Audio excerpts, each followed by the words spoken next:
자, 이번에는 전달 체계에 대한 문제입니다. 왜 국가가 사회복지 재화를 직접 제공할 필요가 있는가?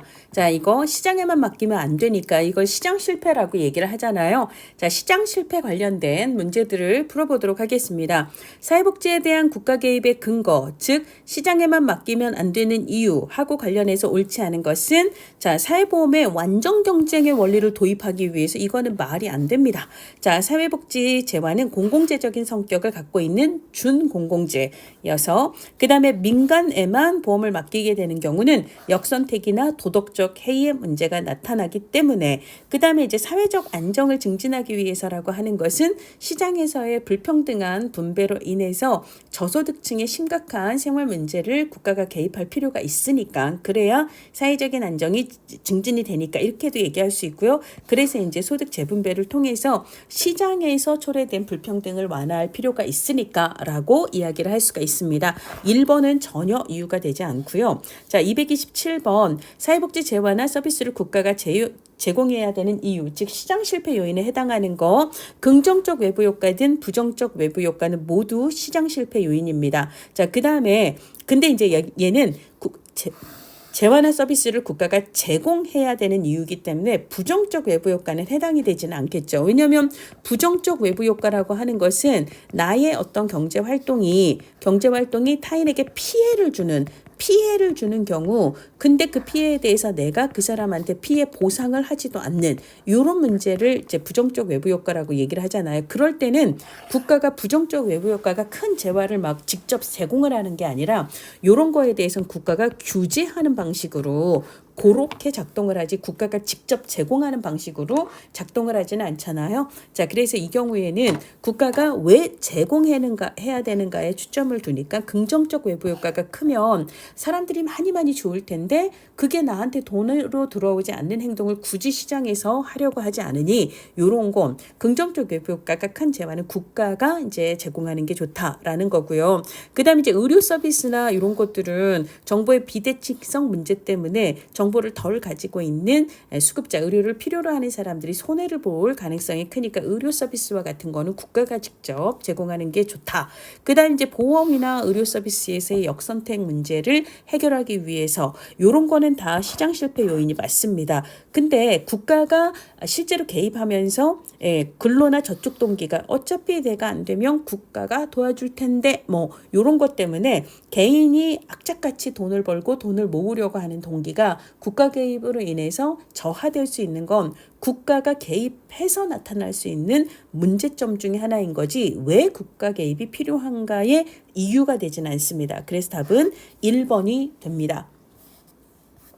자, 그 다음에 228번 의료 서비스를 국가가 주도적으로 실시해야 되는 이유. 의료 서비스는 가장 대표적으로 정보 비대칭이 일어나는 정보 비대칭으로 인해서 정보를 가지지 못한 사람들이 손해를 보게 되는 이런 현상이죠. 그래서 이제 역선택. 아무래도 어차피 환자들은 잘 모를 테니까 이제 단가가 낮은 그래도 나한테 마진이 많이 떨어지는 그런 의료 서비스를 주로 제공하게 되는 이런 이제 역선택 문제라든지 혹은 도덕적 해이 문제, 도덕적 해이 문제 이런 것들이 이제 발생할 수 있으니까 그러니까 사회보험과 같은 형식으로 국가가 주도적으로 실시하는 게 좋다라고 이야기를 하죠. 그 다음에 이제 건강 문제라고 하는 것은 건강 문제는 위험 발생의 상호 의존성도 커요. 그래서 특히 전염병 상황에서는 뭐 감기나 이런 것들은 서로의 그 질병이 서로 연관이 되는 부분이 있기 때문에 그런 경우에는 국가가 개입할 필요가 있다라고 얘기를 합니다.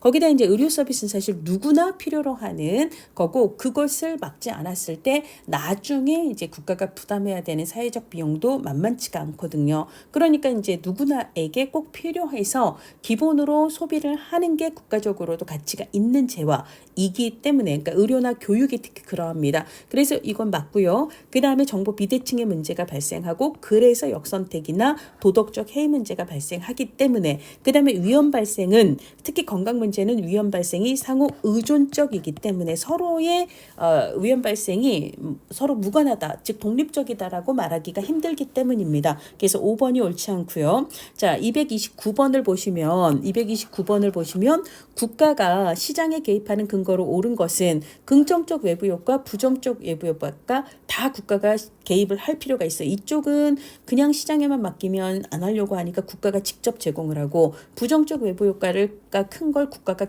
규제하지 않으면 막 하려고 하기 때문에 이건 규제를 하는 방식으로, 이쪽은 인센티브를 주거나 국가가 직접 제공하는 방식으로 개입을 한다라는 거죠. 그 다음에 서로의 정보가 비등하지 않을 때 대칭적이지 않은 정보, 요것도 시장 실패 요인이고요. 그래서 역선택과 같은 문제가 나타납니다. 그래서 모두 해당이 됩니다. 자, 실업보험인데요. 아까는 우리가 의료 서비스 얘기를 했는데, 의료라든지 그 다음에 이제 실업 문제라든지 이런 것들은 특히나 위험 발생의 상호 의존성이 큰 영역입니다. 예, 왜냐하면 전염병 상황에서는 건강 문제가 서로 영향을 주게 되고요. 그 다음에 뭐 예를 들자면 경기 불황 이런 경우에는 서로의 실업 이런 것들이 영향을 미치게 되는, 저 사람이 실업한 게 나도 실직을 할지 몰라서 불안하게 되는 그런 현상이 일어나잖아요. 그러니까 위험 발생이 서로 의존적일 경우에는 이거 민간에서만 제공하는 건 커버하기가 힘듭니다. 자, 그래서 위험 발생이 상호 의존적이어서 민간의 보험회사에서는 위험의 크기를 확인하기가 힘들어서 막 확산이 되고 있으면, 그러면 도대체 그 정도의 위험 크기에 상응하는 급여를 보장하려면 보험료를 어느 정도 책정을 해야 되는지 이런 것들이 어렵기 때문에 국가가 나서야 된다라고 얘기를 하는 거고요. 그 다음에 이제 의료도 실업도 특히 이제 보험 문제잖아요. 그래서 이제 지금 여기서 실업보험을 얘기하고 있는데, 비보험의 경우는 보험을 가입하려는 자, 즉 가입하려는 자와 그 다음에 이제 공급자인 보험회사 중에서 누가 정보를 더 많이 가지냐면 실직 위험을 내가 더 잘 알아요. 그러니까 보험회사가 이걸 감당하기가 어려워지는 문제가 있죠. 그래서 민간회사만 맡기면 고위험군만 몰려와서 가입하려는 문제가 나타나게 됩니다. 그리고 가입하고 나면 룰루랄라 그 위험을 줄이려는 노력을 별로 안 하게 되는 문제가 발생합니다. 얘네들은 다 건강이나 실업 문제하고 관련된 시장 실패 요인이에요. 근데 무임승차자는 뭐하고 관련이 되냐면 재화의 성격이 비경쟁적이거나 그리고 이제 비경쟁적이고 비배타적인 속성을 갖는 그런 재화를 공공재라고 얘기를 하는데요. 그러니까 내가 소비한다고 다른 사람의 소비가 뭐 마이너스 손해보는 거 없고,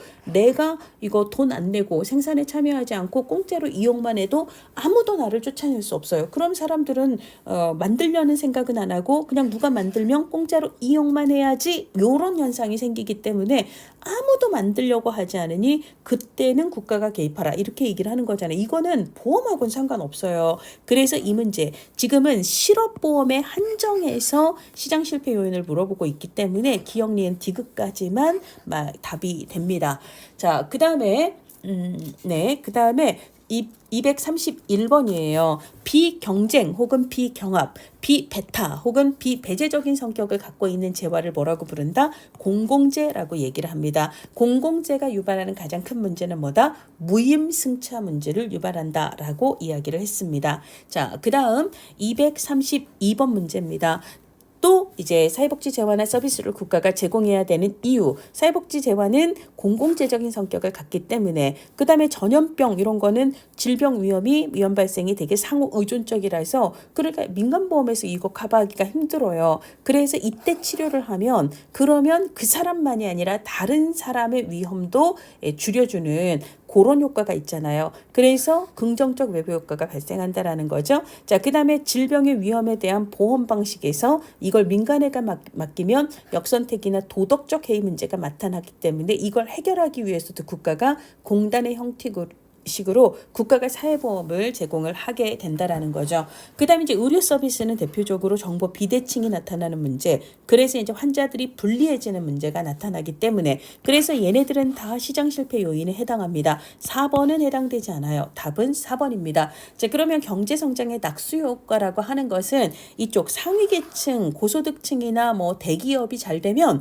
그러면 그 혜택이 결국은 다 떨어지는 물처럼 아래쪽 하위 계층으로 결국은 흘려와서 얘네들이 잘 돼야 우리도 잘 된다. 이런 걸 우리가 낙수 효과라고 얘기를 합니다. 뭐 우리나라 같은 경우는 삼성이 잘 돼야 우리나라가 잘 된다. 삼성 무너지면 우리나라 경제 끝이다. 이렇게 얘기하는 게 낙수 효과고요. 이거는 왜 대기업이나 부자들이 잘 돼야 되는가 하고 관련된 뭐 그런 논리로 사용이 되지, 이게 이제 국가가 왜 사회복지 재화에 개입을 해야 되는가의 논리로 사용되지는 않습니다.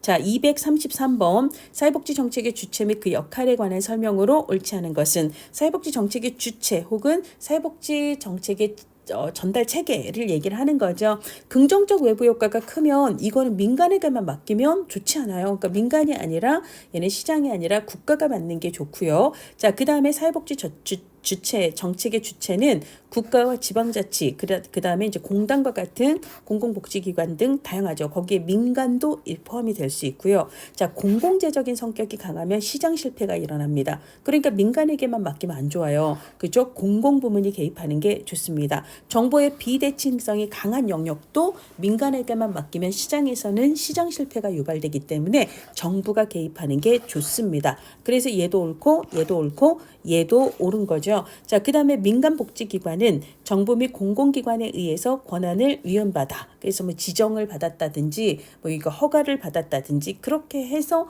정책의 주체가 공급 주체가 될 수 있습니다. 자, 그래서 1번만 이제 공공 혹은 정부로 바꿔주시면 되겠고요. 자, 234번 국가가 주도적으로 사회복지 제공을 해야 될 필요성, 이것도 시장 실패예요. 역선택, 도덕적 해이, 그 다음에 정보 비대칭, 다 시장 실패 요인이고요. 규모의 경제도 시장 실패 요인입니다. 그러니까 규모의 경제라고 하는 건 대다수의 사람들이 필요로 하는 재화나 서비스, 요런 게 되는 거예요. 스케일이 커요. 그러니까 얘를 점령을 하고 나면, 얘를 내가 독점을 하고 나면 사람들은 어차피 이게 다 필요하기 때문에 내 물건을 살 수밖에 없는 거예요. 그래서 대기업이 뛰어들고, 그 다음에 이제 물론 중소기업도 또 뛰어들 수 있지만 기본으로 대기업이 뛰어드는 순간 불안정 경쟁으로 인해서 작은 기업들은 결국은 떨어져 나갈 수밖에 없습니다. 그래서 독과점의 문제가 생기게 되는 거고, 독과점 문제는 결국은 소비자의 가격 부담으로 연결이 되는 거거든요. 이런 문제가 발생이 되기 때문에 규모의 경제가 큰, 그러니까 소비자의 범위가 되게 넓은 건 그거는 시장에만 맡기면 이런 문제가 있으니 국가가 제공하는 게 좋다라고 얘기를 합니다. 자, 그러면 이거 능력에 따른 분배는 뭐예요? 시장에서의 1차적인 분배는 능력에 따른 분배고요. 국가에 의한 개입은 뭐예요? 재분배예요. 2차적인 분배, 즉 재분배가 핵심입니다. 이때 국가 정책, 사회복지 정책으로 의한 재분배의 핵심은 뭐죠? 능력이 아니라 욕구에 따른 거예요. 근데 능력에 따른 분배 이렇게 얘기하니까 이거는 그냥 시장 혹은 민간에서의 자원 분배의 특징이므로 4번은 해당되지 않습니다. 자, 이번에는 235번이에요. 도덕적 해이에 관한 설명으로 옳지 않은 것은, 도덕적 해이는요, 보험계약에 가입한 사람들이 위험 발생을 최소화하기 위해서 최선을 다해서 노력하지 않는 행동을 이야기하는 거죠. 그래서 1번은 맞는 얘기입니다. 자, 보험 가입 집단의 크기가 크면 클수록 보험회사는 내가 잘 안 보여요. 그러니까 내가 뻘짓을 해도 잘 모를 거야. 그러면서 막 뻘짓을 하는 거예요. 그러니까 보험 가입 집단의 크기가 크면 클수록 보험회사가 나에 대한 정보가 취약해지기 때문에 더 도덕적 해이가 나타날 가능성이 커진다라고 이야기를 해야 합니다. 도덕적 해이는 실업보험이나 건강보험에서 발생할 가능성이 특히 크고요. 자, 그래서 도덕적 해이는 공짜로 서비스를 주면 공짜니까 막 쓰는 도덕적 해이가 나타날 수 있어서 본인도 일부 분인 부담을 해야, 그래서 자기 돈도 나가기 때문에 이 서비스가 진짜 나한테 필요한지 아닌지를 좀 신중하게 생각하는 그런 그게 있다라고 얘기를 하는 거죠. 자, 그래서 왜 본인 부담을 지우는가의 근거로 도덕적 해이의 방지를 위해서다라고 얘기를 합니다. 도덕적 해이가 심각해서 룰루랄라해서 위험 발생의 정도가 커지면 결국은 다 그거를 보험료로 땜빵을 해줘야 되기 때문에, 그러니까 나갈 지출이 많아지면 보험료가 많이 필요해요. 그래서 보험료 상승으로 이어질 수 있다라는 거 다 맞는 얘기입니다. 자, 이번에는 전달 체계의 문제점입니다. 길버트와 테렐은 보면은요, 전달 체계의 문제점으로 단편성, 뭐죠? 서비스들이 너무 따로 놀아요. 연계 없이 너는 너대로, 나는 나대로 이러니까 얘가 유발하는 문제는 뭐죠? 중복과 누락의 문제를 발생을 시킵니다. 그래서 이 문제에 대한 대응으로는 서비스들 사이의 연계와 조정이 필요하다라고 이야기를 합니다. 자, 그 다음에 두 번째는 비접근성이에요. 뭐죠? 서비스가 있어요. 근데 내가 서비스를 이용을 못하는 문제예요. 왜? 비용 부담 때문에, 정보가 없어서, 물리적인 문제 때문에, 심리적인 이유 등으로 필요한 서비스를 이용하지 못하는 문제입니다. 자, 그래서 이 사례를 보면은요, 뭐뭐로 인해 필요한 서비스를 받지 못하고 있어요. 아예 서비스를 접근하지 못하는, 이용하지 못하는 문제입니다. 이거는 비접근성의 문제입니다. 자, 근데 이제 비연속성이라고 하는 것은 일단 이용을 하기 시작을 했어요. 근데 이제 원래는 내가 여기까지, 이만큼은 이용을 해야 되거든요. 근데 여기까지 이용하고 여기서 중단이 돼버리는 문제.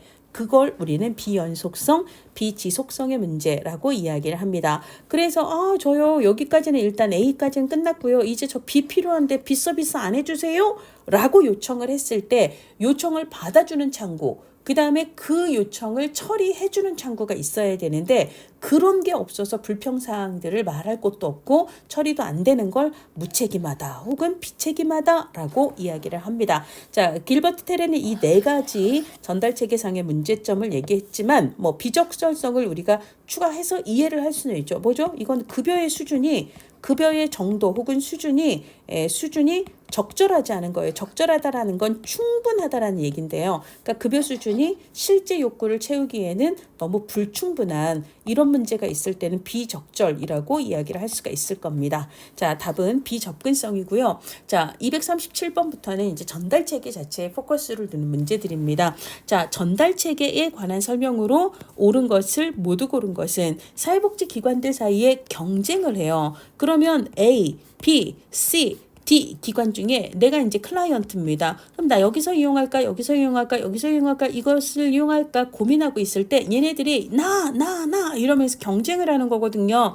그러면 결국은 나는 뭘 선택하죠? 내 욕구에 훨씬 더 준하는 서비스를 제공하는 기관의 서비스를 이용할 거 아니에요. 그럼 기관이 결국은 그 경쟁에서 살아남으려면 클라이언트 욕구에 훨씬 더 민감하게 발빠르게 반응을 해서 그거에 준하는 서비스를 만들게 되겠죠. 그러니까 기억은 맞는 얘기입니다. 사례 관리라고 하는 것은 클라이언트의 클라이언트가 욕구가 A, B, C, D가 있다면 A는 A에 맞는, B는 B에 맞는, C는 C에 적절한, D는 D에 적절한 서비스를 지역사회 내에서 찾아서 그러니까 계획을 세우고 이거는 이 서비스에, 이거는 이 서비스에 계획을 세우고 실제로 그것을 연결시켜서 전달하는 방법이죠. 그래서 얘는 맞는 얘기입니다. 자, 클라이언트의 적극적인 의견 개진을 장려하는 것, 즉 참여를 할 수 있도록 하는 것. 그러면 클라이언트의 비책임성을 줄일 수 있죠. 아까 우리가 비책임성이라고 하는 것은 내가 불만사항이 있을 때 그걸 말할 수 있는 창구, 그리고 말을 하면 그걸 처리해주는 창구가 있어야 책임성을 높일 수 있는데 그렇지 않으면 비책임성이잖아요. 그러니까 클라이언트가 어디 불편한 건 없는지 끊임없이 얘기를 들어야 돼요. 이게 비책임성을 줄일 수 있다라는 얘기입니다. 자, 그 다음에 사회복지 간의 협력을 강화하면 단편성을 줄일 수 있다. 우리가 단편성은 서로 너 따로 나 따로 이래서 중복이나 누락의 문제가 발생하는 거예요. 그래서 서비스들끼리 연계와 조정이 되어야 되고 그러면 서비스를 제공하는 기관들 사이의 협력과 연계가 필요합니다. 자, 그래서 사회복지 기관의 협력을 강화하면 단편성 문제를 줄일 수 있고 이걸 달리 얘기하면 통합성을 늘릴 수 있다. 혹은 통합 조정을 늘릴 수 있다. 다 맞는 얘기가 되는 거죠. 자, 이번에는요 238번입니다. 우리나라 사회복지 전달체계에 관한 설명으로 옳지 않은 것은, 자, 우리가 이제 전달체계에는 공공전달체계가 있고 민간전달체계가 있습니다. 공공에는 중앙정부가 있고요, 지방정부가 있습니다. 민간에는 영리기관이 있고 그 다음에 비영리기관이 있죠. 그쵸? 자, 근데 이제 공공이 민간보다, 그 중에서도 중앙이 지방보다 훨씬 더 잘하는 건 뭐냐면 통합이라든지 평등과 같은, 혹은 재분배 효과의 실현이라든지, 혹은 중앙정부일수록 세금이 훨씬 더 안정적으로 거치기 때문에 지속성이라든지 안정성이라든지, 그 다음에 모든 사람들이 필요로 하는 보편적인 재화나 포괄적인 재화나 혹은 기본적인 재화라고 얘기를 하죠. 그 다음에 시장에만 맡기면 실패가 일어날 수 있는 공공재라든지 혹은 외부 효과가 큰 거라든지 혹은 아까 시장에 맡기면 독점이 발생할 수 있는 규모의 경제 효과가 큰 거라든지 그 다음에 이제 그러니까 정보 비대칭으로 인해서 사람들이 손해를 볼 수 있는 그런 거라든지 이런 것들은 다 민간보다는 공공 내에서도 중앙정부일수록 유리해요. 그러니까 사회통합이나 평등은 중앙정부가 더 유리한 거 맞습니다. 자, 그 다음에 중앙정부는 지방정부에 비해 다양한 요구에 부합하는 서비스. 그러니까 중앙정부는요, 보편적인 걸 지향하지, 막 너는 이런 거 좋아하는구나, 너는 이런 거 좋아하는구나, 나 그럼 너한테는 이거, 너한테는 이거, 개개인의 맞춤형으로 주기는 힘들어요. 오히려 얘는 지방정부가 더 유리합니다. 다양한 요구에 대해서 다양한 요구, 그 다음에 사람들의 참여를 보장할 수 있고, 그 다음에 좀 더 신속하게 대응할 수 있고, 개별적이고 보다 더 개개인의 맞춤형으로 전문적인 혹은 보다 더 창의적인 그 다음에 시범적인 확확 바꿀 수 있는 뭐 이런 것들 있잖아요. 이런 것들은 다 혹은 뭐 탄력적인 이런 것들은 다 지방정부가 더 유리합니다. 지방정부보다 더 유리한 건 민간일수록 더 유리합니다. 자, 비영리 사회복지기관은 공공과 연계해서 서비스를 제공하기도 하죠. 뭐 바우처 가지고 서비스 이용하고 이렇잖아요.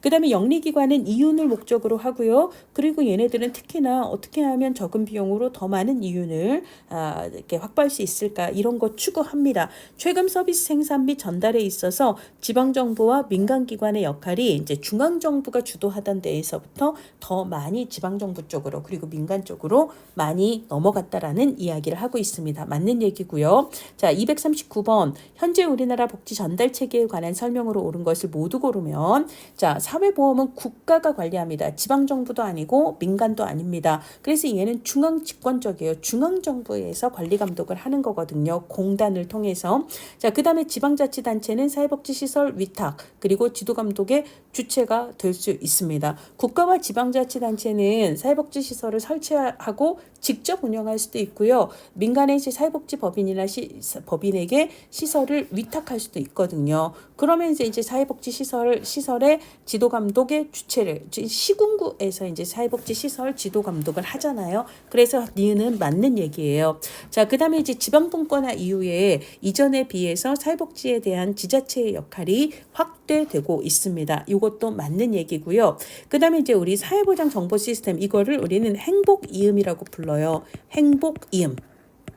이라고 얘기를 하는데요. 이게 보건복지부 외에 다른 정부 부처의 복지 사업들도 있습니다. 뭐 교육부에도 있고 고용노동부에도 있고 그다음에 뭐 국토교통부에는 주거급여 사업이 있고요. 등등등 있잖아요. 그래서 여러 그러니까 부서 관련 부서의 복지 관련 사업들의 정보가 다 같이 이제 포함이 되어 있는 게 행복이음 사회보장 정보 시스템이다라고 볼 수가 있습니다. 그래서 239번의 답은 5번입니다. 이게 빠져 있죠. 자, 그다음에 240번 문제가 그 옆에 있는 243번 문제하고 동일해요. 그래서 243번 문제는 이따 풀지 않을게요. 자, 민간의 사회복지에 대한 우리나라 사회복지 정책의 내용이 아닌 것은 실제 이 내용은 사회복지사업법, 사업법의 이제 규정하고 관련된 내용입니다. 국가와 지방자치단체는 국가 및 지방자치단체의 사회복지 사업과 민간 부문의 사회복지 증진 활동이 원활히 연계될 수 있도록 노력해야 되겠죠. 당연히 맞는 말입니다. 국가와 지방자치단체는 사회복지를 필요로 하는 사람의 인권이 충분히 존중되는 방식으로 서비스를 제공해야 합니다. 그래서 사회복지사업법에 보면 맨 앞에 기본 이념이 있어요. 기본 이념을 4가지로 얘기를 하고 있는데 누구나 사회복지 서비스 이용을 자신의 의지에 따라 강제로 이용하는 이런 거 아니어야 된다라는 거고요. 그 다음에 2번째 사회복지법인도 사회복지시설도 공공성을 가져야 한다. 그 다음에 3번째는 인권을 보장해야 한다. 4번째는 선택권을 보장해야 한다. 이게 우리나라 사회복지 사업법의 기본 이념이에요. 인권 존중이 강조되는 거고요. 그 다음에 이제 보건복지부 장관은 사회복지시설에서 마련되는 서비스의 최저 기준을 마련하도록 규정을 하고 있습니다. 자, 국가와 지방 지방자치단체는 사회복지시설 설치할 수 있어요. 운영할 수도 있습니다. 근데 이제 설치를 하고 운영은 위탁하여 사회복지법인이나 비영리법인에 위탁해서 운영을 할 수도 있습니다. 4번은 맞아요. 자, 국가와 지방자치단체는 사회복지시설을 설치할 수도 있고 운영할 수도 있다라고 얘기를 했어요. 그리고 이제 사회복지법인에서도 사회복지시설을 운영할 수도 있고 위탁할 수도 있습니다. 그러니까 설치할 수도 있고 운영할 수도 있습니다. 그리고 국가가나 지방자치단체가 설치한 사회복지시설을 사회복지법인에 위탁해서 운영하게 할 수도 있습니다. 다 할 수 있어요. 그래서 없다는 틀리는 이야기입니다. 자, 그 다음에 241번입니다. 사회복지 전달체계에 관한 설명으로 옳은 것을 모두 고른 것은 우리가 시장에서는요, 민간에서는 가격기구를 매개로 하여 공급자와 수요자가 상호작용을 하죠. 이거는 사회복지 전달체계가 아니에요. 그냥 민간. 우리가 이제 배민에서 뭐 시켜가지고 배민에서 뭐 시켜서 배민을 플랫폼 삼아서 그래서 이제 뭐 김밥 시켜 먹고 떡볶이 시켜 먹고 이런 것들은 얼마라고 하는 이걸 매개로 해서 상호작용을 하지만 사회복지 전달체계가 일부 그런 것도 있지만 꼭 그런 건 아니잖아요. 그러니까 이게 원칙이다라고 얘기할 수 없습니다. 자, 전달체계라고 하는 것은요, 사회복지 서비스를 공급하는 자와 그거가 필요한 사람들을 연결해주는 장치예요. 그래서 니은은 맞는 얘기입니다. 자, 클라이언트에게 사회복지 서비스를 제공하기 위한 조직이나 인력을 전달체계라고 얘기하는 것도 맞습니다. 자, 공급자라고 하는 건 서비스 제공 기관들이에요. 그러니까 이 지역에 있는데 근데 서비스 제공 기관이 다 여기에 몰려 있어요. 그럼 이 지역에 있는 사람들은 접근성이 떨어지잖아요. 그러니까 어떻게 해요? 골고루 배치를 해야 접근성을 높일 수 있겠죠. 그러니까 니은 맞는 얘기입니다. 그래서 답은 기억을 뺀 니은, 리귿, 리을이 맞는 얘기예요. 자, 이번에는 242번 문제입니다. 사회복지 전달체계에서 제공되는 재화의 서비스의 속성 등에 대한 설명으로 옳은 것은 사회복지 재화나 서비스는 단일 체계에서 독점적으로 제공하는 게 바람직하다? 아니죠. 다양한 주체가 전달을 함으로써 서로 경쟁을 해서 서비스 질을 퀄리티를 높이는 장치가 있는 게 좋고 그 다음에 클라이언트는 접근성도 높아야 되고 그 다음에 선택권도 높아야 되잖아요. 그렇죠? 접근성이나 선택권을 위해서 1번은 옳지 않은 서술입니다. 자, 공공재적인 성격은요, 시장 실패. 민간에 맡기면 제대로 재화가 분배가 되지 않아요. 그러니까 시장, 민간이 아니라 공공 혹은 정부에서 제공하는 게 좋습니다. 자, 그 다음에 사회복지 서비스 재화나 서비스는 정보의 불완전성 혹은 비대칭성이라고도 얘기해요. 그러니까 내가 그 의료 서비스에 대한 정보가 충분치가 않아서 그래서 내가 이게 맞는 가격인지 아닌지를 판단하기가 힘들어요. 그러니까 합리적인 선택에서 차이가 나게 되고 그래서 합리적인 선택, 정보가 딸리는 사람은 합리적인 선택을 하기가 어려운 문제가 생깁니다. 자, 그래서 3번은 맞는 얘기예요. 자, 그 다음에 경쟁?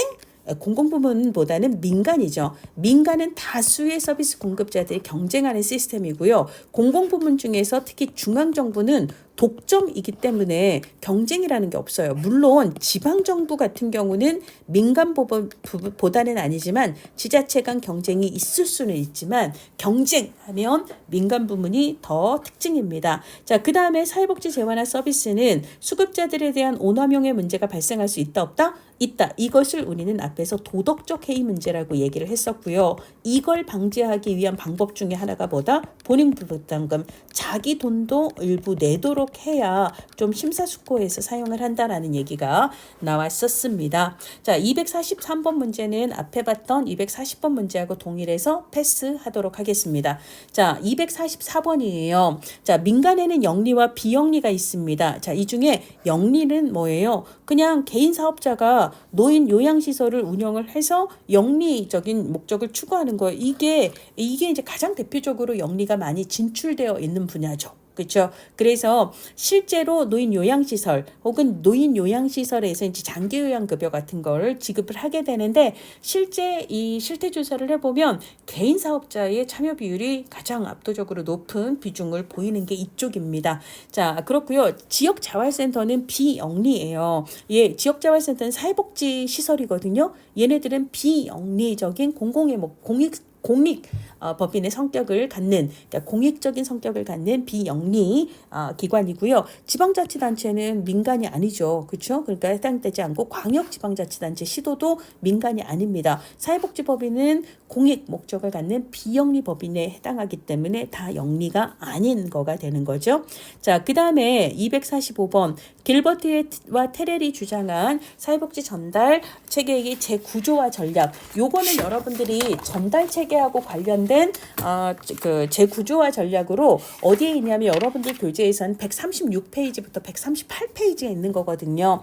그래서 이제 개선을 하기 위해서 재구조화 전략으로 기본으로 이제 기관들 사이의 파워 권력을 재조정하는 방식이 있고, 그 다음에 이제 기관, 서비스를 제공하는 기관과 그 다음에 수요자, 클라이언트 사이의 파워를 조정하는 방식이 있는데, 일단 이것부터 얘기하면 수요자가 기관에 대한 파워를 행사할 수 있도록 시민 참여를 증진하는 거, 이게 이제 재구조화 전략이 될 수 있고요. 그 다음에 기관들 사이의 파워는 중앙 집권화 방식으로, 중앙 집권화 집중화 방식으로 여러 서비스들을 하나의 기관 안에 비치를 해서, 그리고 이제 그 기관에 뭐 기관장이 통제를 한다거나 이런 식으로 할 수도 있고, 그 다음에 이제 기관들을 그런 식으로 한 기관 안에서 그냥 관리 감독하는 그런 식으로는 가지 않고 동일 장소에 배치를 해서 조금 더 수월하게 하는 것도 있고, 그 다음에 굳이 동일 장소에 배치는 아니고 그냥 각자 운영이 되다가 필요한 사례가 있을 때 그때 해처 모여를 하는, 그러니까 협력을 하는 방식도 있지 않느냐라고 얘기를 하는 거고요. 이거는 권한과 통제력을 재구조화하는 방식입니다. 자, 그 다음에 과업 할당을 위한 재구조화 전략으로 자, 역할 부과라는 게 있었고요. 그러니까 준 전문가에게 뭐 준 전문가라든지 코워커라든지 이런 역할을 이제 직함을 주자라는 것과, 너무 관료적인 조직에서는 전문가의 재량이 제대로 발휘되지 않기 때문에 그냥 전문가가 거기서 빠져나와서 독자적으로 개인 기관을 만들어라, 이런 얘기를 하고 있습니다. 자, 얘네들은 다 재구조화 전략이 맞는데요. 수급자의 수요를 막 강화하는 거, 많은 사람이 서비스를 막 필요로 하게 만드는 거, 이런 건 재구조화 전략이 없습니다. 그래서 틀렸고요. 자, 246번 길버트 테렐이 주장한 개선 전략 중 서비스에 대한 접근성 자체를 중요하게 생각해서 이 접근성을 독자적으로 맡아주는 뭔가를 만드는 거예요. 이걸 뭐라고 하냐면 전문화된 접근 구조라고 얘기를 합니다. 그러니까 지역 내에 다양한 기관이 있어요. 근데 예를 들자면 내가 A, B, C라는 욕구가 있을 때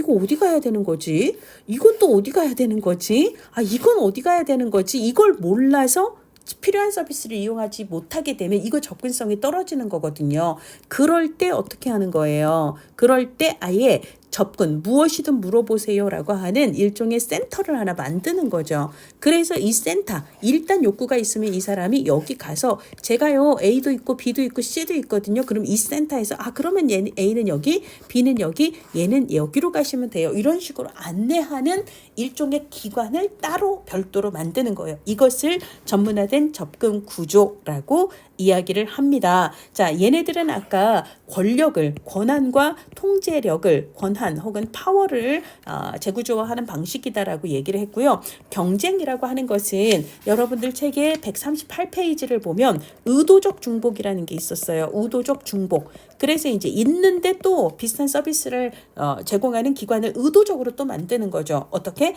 1번 경쟁하라고. 그래서 기존 기관에 경쟁할 새로운 기관을 만들 수도 있고요. 두 번째는 분리. 그러니까 그거하고 다르게 기존 기관을 이용하지 못하고 소외되는 사람들이 여기서 이용할 수 있도록 별도의 기관을 만드는 그런 전략이 있을 수 있다라는 얘기를 했습니다. 자, 그 다음에 247번 문제를 보시면은요, 사회복지 서비스 공급 주체로서 중앙정부에 관한 설명으로 옳은 것은, 중앙정부는 이제 우리가 공공기관과 민간 중에서 공공에 이제 중앙정부가 있고 지방정부가 있는 거죠. 공공 중에서도 중앙정부가 가장 잘하는 것은 앞서서 우리 얘기를 했었습니다. 이런 얘기들 있잖아요. 요거 막 얘기를 했었잖아요. 그런 얘기들을 했었어요. 자, 그러면 안정성, 지속성, 그 다음에 사회 통합의 증진, 예, 요런 거에 대한 대응을 잘합니다. 근데 이제 4번에서는 사회통합을 저해한다라고 얘기를 했어요. 그리고 또 중앙정부는요, 규모의 경제 효과가 있어요. 근데 여기서는 좀 어렵다라고 얘기를 했어요. 일단 4번은 틀리는 거고요. 3번이 맞는 거죠. 참여가 용이하고 신속하게 욕구에 대응할 수 있고 다양한 선택권을 보장하는 건 다 민간의 장점입니다. 만약에 공공 중에서 비교한다면 중앙정부보다는 지방정부 쪽의 특징에 해당하는 내용입니다. 자, 248번 사회복지 전달체계에 관한 내용으로 옳은 것을 모두 고른 것은 사회복지 서비스 제공자들 사이 또는 공급자와 수급자 사이를 연결하기 위한 조직적, 구조적, 기능적 장치이다. 연결을 한다라는 겁니다. 이거 맞는 얘기고요. 자, 그 다음에 사회복지 전달체계 운영 주체는 공공과 민간. 공공에는 중앙, 지방, 정부, 그 다음 민간에는 영리, 비영리가 포함이 되는 거죠. 그 다음에 전달체계가 개선이 되기 위해서는 분절성이 없어야 돼요. 이거 분절성이라고도 하고 분열성이라고도 얘기하고 얘를 단편성이라고도 얘기하고요. 얘를 파편화라고도 얘기해요. 이거 이제 뭐냐면 서비스가 너 따로 나 따로 서로 연계 없이 제공되는 거. 그렇죠? 각자 자기 하고 싶은 대로만 하는 거 이런 거 얘기하고요. 나 서비스 더 필요한데 필요한 서비스가 없어. 이런 거 중단이 되는 건 불연속, 비연속. 그 다음에 이런 거 호소 어디다가 해야 돼. 호소할 창구가 없는 건 무책임, 비책임. 그 다음에 서비스 자체에 진입을 못하는 건 비접근성이라고 얘기했어요. 이런 문제를 배제해야죠. 그렇죠? 그래서 디귿도 맞는 얘기고요. 비영리 사회복지기관은 공공부문이랑 연계해서 서비스를 많이 제공을 합니다. 이걸 뭐라고 불러요? 복지 혼합이라고 이야기를 해요. 혹은 복지의 혼합 경제라고 이야기를 하기도 합니다. 그래서 모두 옳은 내용이 되겠습니다.